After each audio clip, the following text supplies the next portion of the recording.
Yan, number 32. Ayan guys. So, ito naman guys yung number 32 nga po natin. So, ito nga guys for only 473.10. So, may voucher pa din tayo na pwede natin i-distribute or pwede natin i-claim para mabawasan po yung babayaran natin at magkaroon po tayo ng discount. So, ito nga guys, yung number 32 po natin is yung ating shower head.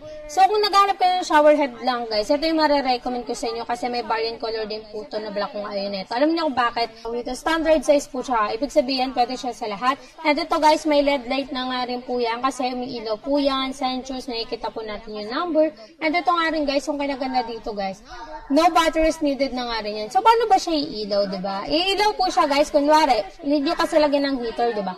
Pag in-open nyo po siya, kunwari, makita nyo blue, ibig sabihin, cold po yun. Kapag nakita nyo naman green, warm na nga po yun, or maligam-gam. Kapag ano naman guys,